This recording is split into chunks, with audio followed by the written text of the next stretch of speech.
గంగా అంటే ఒక వర్గానికి, గంగా పాట అంటే ఒక వర్గం పాట, ఒక వర్గానికే ఉంటది.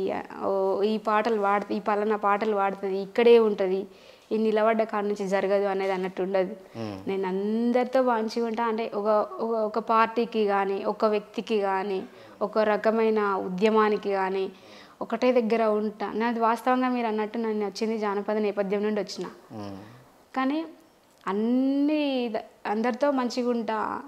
గంగా అన్ని దిక్కులు పారుతది అని అంటారు కదా, నేను కూడా అట్లేనే అందరితో మంచిగుంటా. నన్ను విమర్శించడం అంటే నాకైతే చాలా తక్కువ. విమర్శల్లో, కాంట్రవర్సీలలో ఉండడం అనేది నేను ట్రోలింగ్స్లో చాలా తక్కువ ఉంటా. భయపడతారు కావచ్చు గంగ అంటే ఫైర్ బ్రాండ్ మళ్ళీ ఎట్లా ఉంటుందో ఏమో అని. అట్లేం ఉండదు. నేను అందరితో మంచిగా ఉంటా కాబట్టి. అంటే వర్గీకరణ ఉద్యమానికి వస్తే మాత్రం అది మామూలుగా అందరూ న్యాయంగా, న్యాయబద్ధంగా అందరూ కోరుకునే వర్గీకరణ. వాస్తవంగా ఇప్పుడు ఒక ఇంట్లో 4 కొడుకులు ఉంటారు. తల్లిదండ్రులు ఉన్న రోజులు వాళ్ళు చివరి దశ వరకు వచ్చేదాకా కూడా ఉమ్మడి కుటుంబంగానే ఉంటారు. కానీ వాళ్ళు సావుదాలకు వచ్చినప్పటికైనా నీది ఇది పంచుకోర్రా బిడ్డ, మంచిగా బతుకురు చల్లగా అని చెప్తారు కదా. ఇది కూడా అంతే కదా, ఎవరి వాట వాళ్ళు తీసుకుందాం.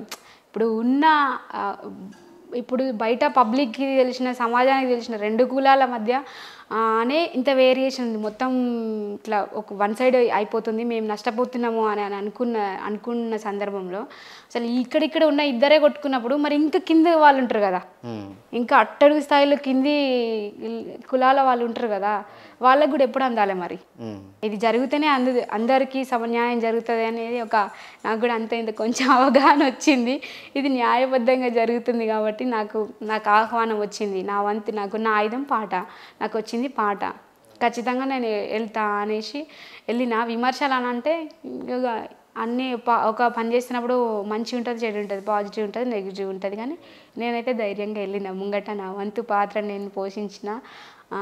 చాలా హ్యాపీగా ఉంది, నాకైతే చాలా సంతోషంగా ఉంది. ఏం పాట పాడారు దాంట్లో? నేను ఎల్లన్న రాసిన పాట, డప్పులు డప్పులురా పాట. అది చాలా మంచి పాట. నేను ఇలా వాస్తవంగా చెప్పాలనంటే నేను చాలా గర్వంగా ఫీల్ అవుతాను. మొన్న లాస్ట్ ఒక మీటింగ్కి వెళ్తే అందరూ అంటారు అనమాట, నువ్వు మాదిగ జాతి ఆడబిడ్డ అక్క అని చెప్పి. లక్షల మంది, వేల మంది నన్ను సొంత ఆడబిడ్డలాగా చూసుకున్నప్పుడు, ఆడబిడ్డవు మాకు అని చెప్తున్నప్పుడు ఎంత సంతోషం అనిపిస్తుంది. అది నేను ఏమిచ్చి కొనుక్కుంటా? నేను కొంట రాదు కదా ఆ ప్రేమ, అభిమానం అనేది. ఏం పాట అది? ఎవరు రాసారు? దర్వైలన్న రాసాడా? చాలా మంచి పాట, మంచి ఆదరణ వచ్చి దుమ్ములేసింది అది.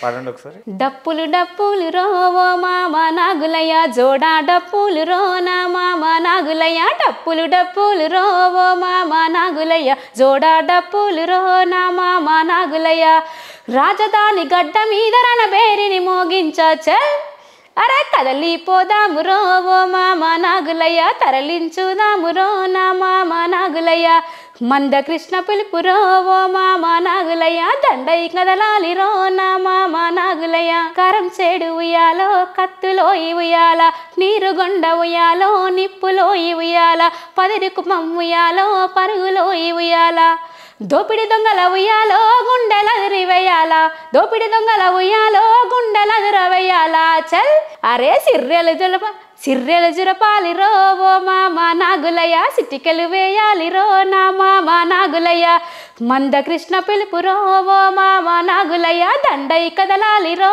నా మామ నాగులయ్య, డప్పులు డప్పులు రోవో మామ నాగులయ్య, జోడా డప్పులు రో నా మామ నాగులయ్య. మీరు పాడడమే కాకుండా మీరు కొత్త వాళ్ళకు కూడా అవకాశాలు ఇస్తుంటారు అప్పుడప్పుడు. అలా అవకాశం ఇచ్చిన వారిలో ఎక్కువగా నిలదొక్కున్నది ఈరోజు ఓ స్థానంలో ఉన్నది పాటమ్మతోనే రాంబాబు. ఆ పాటమ్మతోనే రాంబాబుకు అవకాశం ఇవ్వడం పట్ల, ఇప్పుడు తను ఈ పొజిషన్లో ఉండడం పట్ల మీకు ఎలాంటి సంతృప్తి కలుగుతుంది? నా దగ్గర ఏం సమాధానం ఉండదు. అంటే నాకు చాలా నేనైతే వ్యక్తిగతంగా చాలా సంతోషంగా ఫీల్ అవుతాను, చాలా హ్యాపీగా అనిపిస్తుంది. ఎందుకంటే ఆ పాటని నేను ఏదో అనుకొని మెంటల్గా ప్రిపేర్ అయ్యి ఇది చేస్తే ఇట్లుంటుంది అట్లుంటుంది అని ఏదో ఎక్స్పెక్టేషన్ పెట్టుకొని చేయలేదు.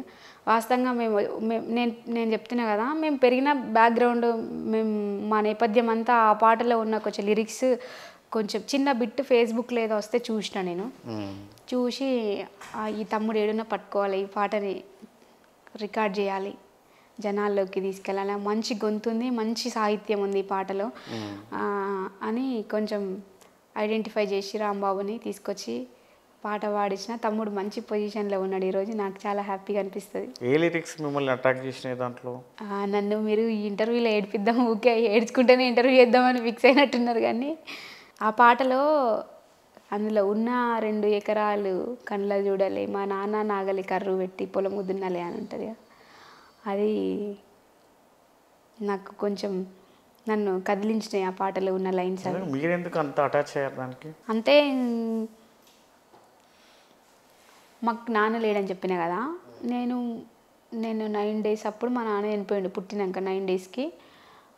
మాకు అప్పుడు ఒక 3 ఎకరాలు పొలం ఉంటే అప్పులు అయితే మా నాన్న చనిపోయినాక అప్పుల కిందికి తీసేసుకురంట ఆ పొలం. మాది వ్యవసాయ కుటుంబం. మా నాన్న ఉండగా మా దగ్గరకే వచ్చి కూలీలు పనిచేస్తున్న అప్పుడు మా అమ్మ చేతి కింద ఇంటి యజమానిగా ఉండి పని చేపిస్తున్న ఫ్యామిలీ ఒక్కటేసారి కింది స్థాయి అట్టడుగు స్థాయికి వెళ్ళిపోతే ఎట్లుంటుంది అది మేము ఫేస్ చేసినాం. కాబట్టి అంటే నాకు తెలియదు, మా అమ్మ మాకు ఊహ తెలిసినాక చెప్తుండే ఎప్పుడు. అంటే మాకు మళ్ళీ మా అమ్మోళ్ళ నాన్న కొనిచ్చిండు, మా తాత కొనిచ్చిండు పొలం. కానీ అటువైపు పోతుంటే ఇగో ఇది మీదే పొలం, ఇది మీదే, మీ బాపు చచ్చిపోయినాక ఇట్లా బాకిలే కిందికి తీసుకున్నారు పొలం ఇది అని చెప్పి చెప్తుర్రు అన్నమాట. సో అది నాకు ఆ లిరిక్స్ కొంచెం వినంగానే నాకు అది కొంచెం టచ్ అయింది నాకు. మామూలుగా అంటే మాది కూడా సేమ్ కదా ఇది అని చెప్పి అందరు బేసిక్గా అంటుంటారు. అందులో ఆ పాటలో ఏం నచ్చింది అని అంటున్నారు. ఎప్పుడు నేను ఇంత ఓపెన్గా ఎప్పుడు ఎక్కడ చెప్పలేదు, సందర్భం వచ్చింది కాబట్టి చెప్తున్నా. మాకు జీతగాళ్ళుండి పని అంతా ఒక వ్యవస్థ ఉండే, మా నాన్న ఉండగా ఒకటేసారి కుప్పగులినట్టు అయింది, చేతిరిగినట్టు అయిపోయింది. ఉన్న భూమి కూడా తీసుకున్నారు. 2 ఆడపిల్లల్ని మా నాన్న చనిపోగానే మా అమ్మ ఒక్కతే, మాకు 2 మేనమామలు. మా అమ్మ మమ్మల్ని తీసుకొని అమ్మమ్మ వాళ్ళ ఇంటికి వెళ్ళిపోయింది. ఇక ఆ భూమి అంతా అయిపోగానే ఇల్లు ఉంది ఇప్పటికి. కానీ మళ్ళీ మా అమ్మ ఏ ఊర్లోకి వెళ్ళైతే భూమి అందరు అప్పులో తీసేసుకున్నారో అదే ఊర్లో నా పిల్లలను పెంచుకోవాలి అని చెప్పి పట్టుబట్టి మళ్ళీ మాకు కొంచెం మేము ఒక 3-4 తరగతికి వచ్చిన తర్వాత మా అమ్మ మళ్ళీ మా ఊరికి మళ్ళీ మేము రిటర్న్ బ్యాక్ వెళ్ళినాం, ముల్లంగికి వెళ్ళి. అక్కడ మమ్మల్ని అమ్మ అక్కనే ఉండి సాధింది. మళ్ళీ మా అమ్మ వాళ్ళ నాన్న మా తాత ఉండే, మా తాత మాకు అక్కడ 2 ఎకరాల పొలం కొనిచ్చిండు ఆయనని. అదే భూమి ఇప్పుడు ఉంది మాకు. సాధించుకున్నారు మొత్తానికి మళ్ళీ అట్లా. అందుకే అదంతా కొంచెం ఇదంతా నేపథ్యం ఉంది కాబట్టి అరే బాగుంది కదా ఇది పాట. వాస్తవంగా రాంబాబు దాంట్లో కొంచెం ఈ స్వేరోయిజం దాని గురించి లాస్ట్ 2 చరణాలు ఉంటుంది. నేను తమ్ముడు ఎప్పుడు ఎక్కడ చెప్పిండో లేదో నాకు తెలియదు, కానీ తమ్ముడు పెరిగిన నేపథ్యం కూడా అందరికీ ఉంటుంది, బ్యాక్గ్రౌండ్. అది లేని వాళ్ళు ఎవరు లేరు 90sలో ఉన్న వాళ్ళందరికీ. ఆ పాటలో ఉన్నటువంటి ఆ నేపథ్యం, 2వ చరణం ఉంది కదా, అవన్నీ కూడా అందరికి కనెక్ట్ అవుతాయి. అంటే మా అమ్మ ఏం చేస్తున్నా అంటే మాకు అప్పుడు స్కూల్ డ్రెస్ ఇయర్లీ ఒక స్కూల్ డ్రెస్, దసరాకు ఒక డ్రెస్ కొంటుండే మా అమ్మ. చిన్నగా ఉండగా ఇయర్లీ ఒకటే డ్రెస్ కొంటుండే. మిగతా టైంలో మా అమ్మమ్మ పాలు పోస్తుండే బ్రాహ్మణ్సి ఇట్లా. అంటే నేను చాలా ఓపెన్గా నేను గర్వంగా చెప్పుకుంటా. కొంతమంది చెప్పుకోవడానికి నామోషిగా ఫీల్ అవుతారేమో, కానీ నేను అట్లా ఏమనుకోను. మా అమ్మమ్మ పాలు పోస్తే బ్రాహ్మణ్స్ కానీ అయ్యవార్లు అంటారు కదా, వాళ్ళవి రెడ్డీస్ కోమటోళ్ళవి వాళ్ళ పిల్లలవి వాళ్ళు బట్టలు ఇస్తే మాకు తీసుకొచ్చి ఇస్తుండే మా అమ్మమ్మ. మేము వేసుకొని స్కూల్కి వెళ్తుంటాం అవే. అట్లా వేసుకొని పెరిగి చదువుకున్న వాళ్ళం మేము. అందుకే నాకు ఆ వాల్యూ తెలుసు కాబట్టి అంత అట్లా పెరిగినాం కదా మేము. సో ఆ పాట వినంగానే నాకు ఎందుకో అనిపించి మా అమ్మ మేము 6th క్లాస్కి వచ్చినాక సైకిల్ నేర్పించింది మాకు ఇద్దరికి, మా అక్కకి నాకు. సైకిల్ మీద వెళ్తుంటే మీ స్కూల్కి యూరియా బస్తాలు ఉంటాయి కదా, అవి మేరోళ్ళ ఇంటికి పోయి స్కూల్ బ్యాగులు కుట్టించుకొస్తుండే. ఎందుకంటే బుక్స్ తడిచిపోవు కదా వర్షం పడ్డా కానీ ఇబ్బంది కాదని మా తాత సైకిల్కి కట్టిస్తుండే బ్యాగ్, అది బుక్ల బ్యాగ్. అట్లా పెరిగినాం మేము. సో అదంతా నేను నా బాల్యం అంతా తమ్ముడికి ఎక్స్ప్లెయిన్ చేసిన. మేము ఇట్లా పెరిగినాం తమ్ముడు, ఇట్లా పెరిగినాం, ఇట్లా ఉంటుంది అని అంటే అందుకే అది రాసింది కదా, సినిగిన లాగులేసుకొని బాల్యం అంతా గడిపినా, భర్త సంచిల బుక్కులేసుకొని బడికి రోజు నేను పోయినా అని ఉంటుంది కదా, ఆ లైన్స్ అంటే రాయడం తమ్ముడు రాసిండు, కానీ నేను పెరిగిన నేపథ్యము చిన్నప్పుడు మేము మా లైఫ్ స్టైల్ ఎట్లుండే అనేది తమ్ముడికి అంత ఎక్స్ప్లెయిన్ చేసినా అన్నమాట.